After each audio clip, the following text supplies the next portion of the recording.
Good day, everyone. Welcome to the History and Foundation of Mathematics class under Dr. Roland C. Pangalan.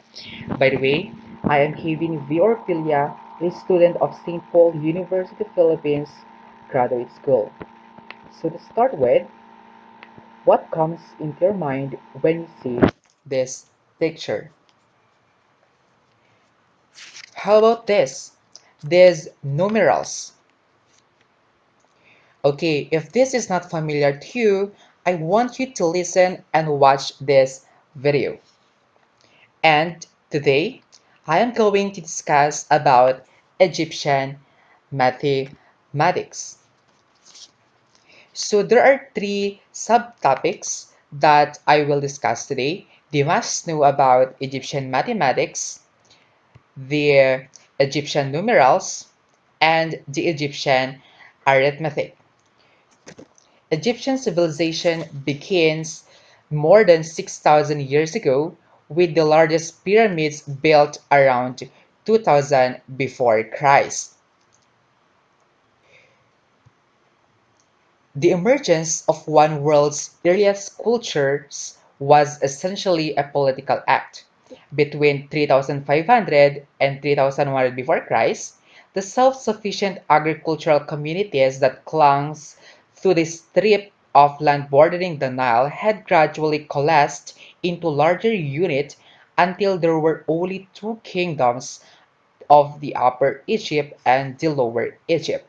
Then about 3100 before Christ, these regions were united by military conquest from the south by a ruler named Menes, an elusive Gur who stepped forward into history to head the long line of the pharaohs.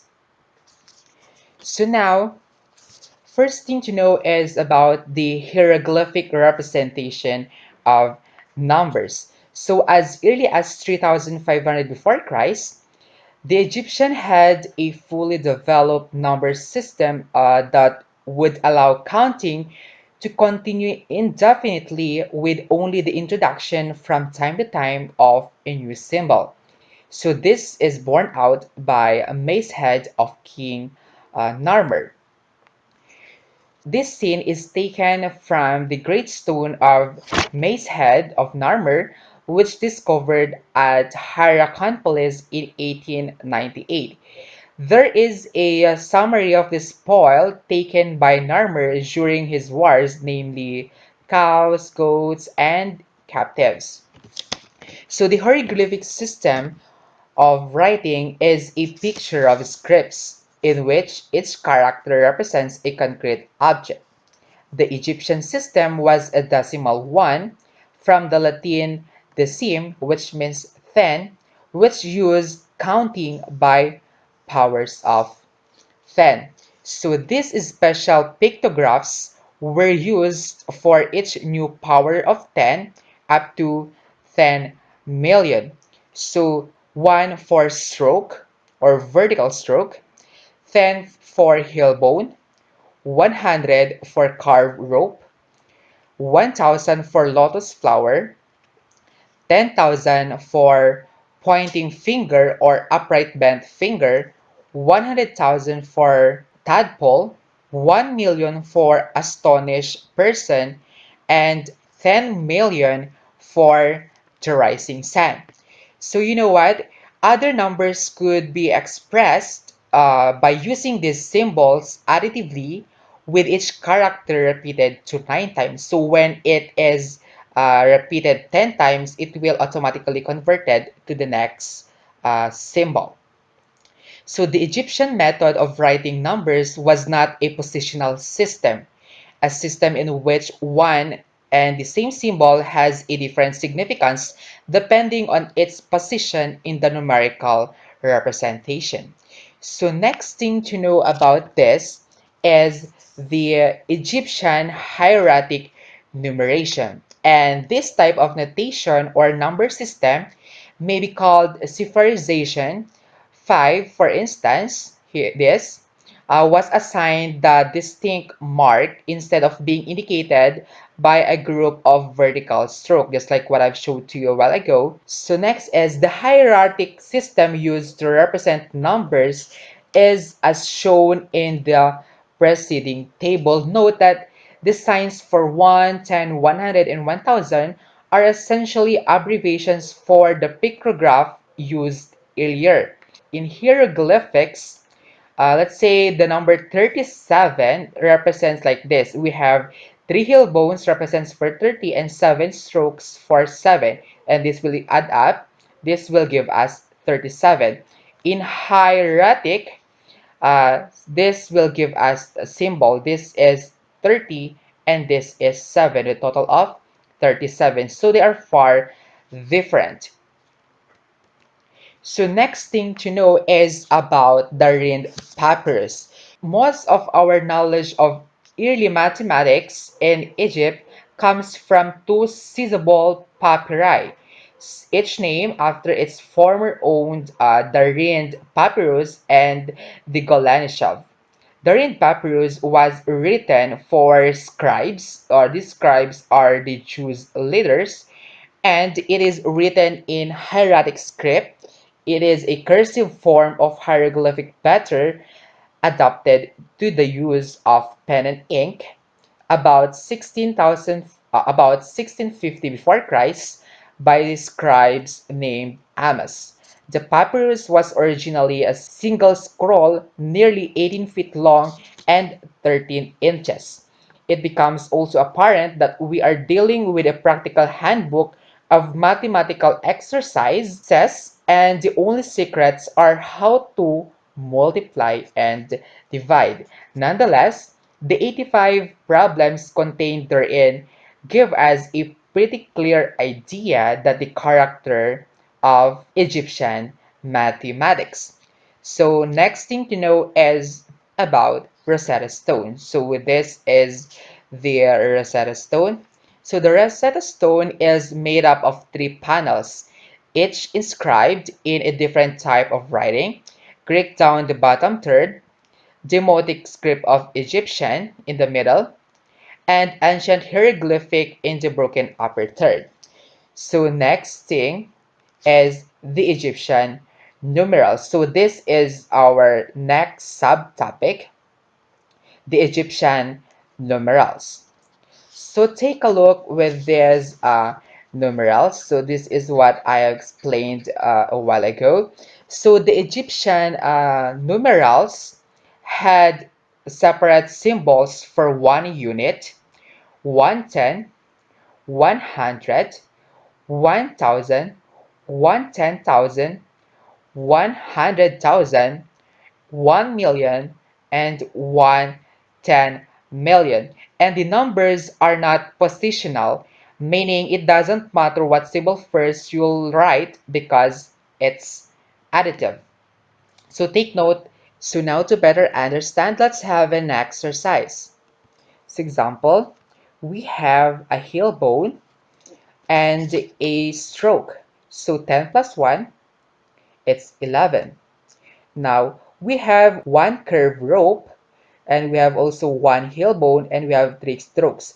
We know for a fact that this curved rope represents 100, and heel bone represents 10, and these 3 strokes represents 3. So we have 113. Next, we have 3 heel bones, and we have 2 strokes, so we have 32. Then we have one lotus flower, which represents 1000. And we have also one curved rope, which represents 100. And we have 2 heel bones, which represents 20. And we have 2 strokes. And when we add this all, this will give us 1122. So what if from Indo-Arabic numerations or numerals, we are going to convert it into Egyptian numerals? So when we are going to write 500, we are going to have 5 curved ropes. And when we are going to write 30, we are going to have 3 heel bones, and we have 4 here. So let's write 4 strokes. So next, is 12,331. When we write 10,000, we have a pointing finger. Then we have 2,000 here. We have two lotus flowers. Then we have 300. This will give us three curved ropes. And then we have 30. This will give us three heel bones. And we have one. So we have one stroke. That's very easy, right? So next, we have 121,500. So for 100,000, this will give us one tadpole. For 20,000, this will give us two pointing fingers. For 1,000, this will give us one lotus flower. And for 500, this will give us five curved ropes. So that's easy, right? So now let's proceed to our last subtopic, which is the Egyptian arithmetic. So let's proceed to addition. So now here, we are going to know how does the Egyptian people are used to add in the earlier times. So let's say we're going to add in Indo-Arabic notation, we are going to add 13 plus 25. So they are going to convert this. For 13, we have one heel bone and three strokes plus for 25, we have two heel bones and five strokes. So to add this, just count how many strokes are there. So 1, 2, 3, 4, 5, 6, 7, 8. So there are 8 strokes. And count how many heel bones. There are 3 heel bones. So just write 3 heel bones here.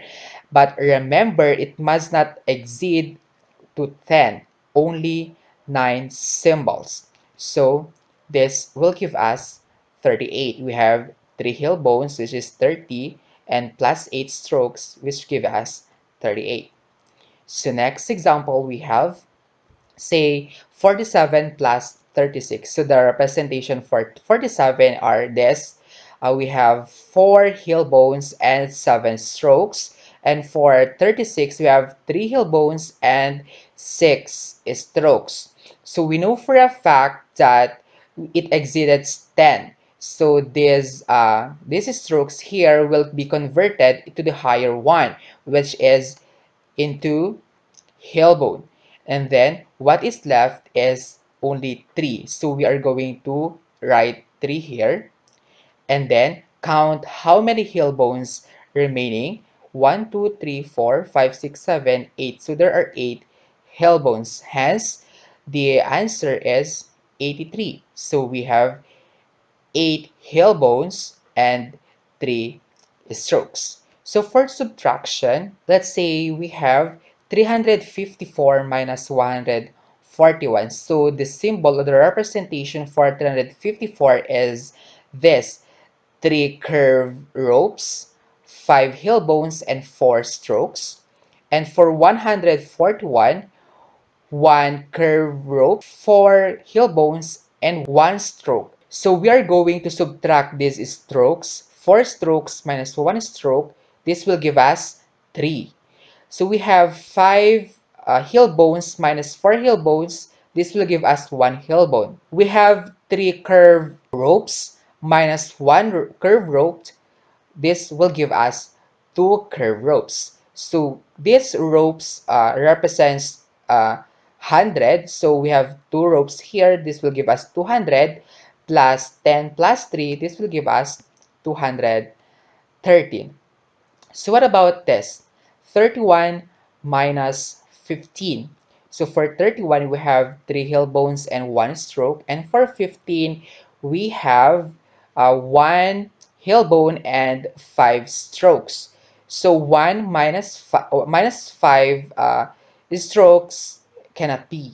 So we are going to use this heel bone here and convert it into strokes. So 1 heel bone, this will give us 10 strokes. So now we have 11 strokes minus 5 strokes, and this will give us 6 strokes. So now we have 2 heel bones minus 1 heel bone. So the remaining is 1. So 1 halebone. So now we have 10 plus 6. This will give us 16. So for multiplication, there are rules here. We're going to start with a doubling of numbers from 1 to 4, 8, 16, 30 to 64, and etc. Any integers can be written uniquely as a sum of doubling numbers, appearing at most one at a time, meaning its symbol or its number must appear 1 or it does not appear. They use the doubling method in multiplying numbers. So here, let's say we have 25 times 32. So the first thing to do is to write our problem horizontally. So we write like this. The first number will be considered as the first column here, and then the second number will be considered as the second column. So below the first number, which is the 25, we write the number 1 regardless the number that is at the top of it. So after which, we are going to double this number. So 1, this will give us 2, this will give us 4, this will give us 8, and this will give us 16. We stop with 16 because when we double 16, this will give us 32 and it exceeded 25. So next thing to consider is the second column. So whatever number at the top of the second column is written in this part. Then after which we are going to double this. So 32, 64, 128, 256, and 512.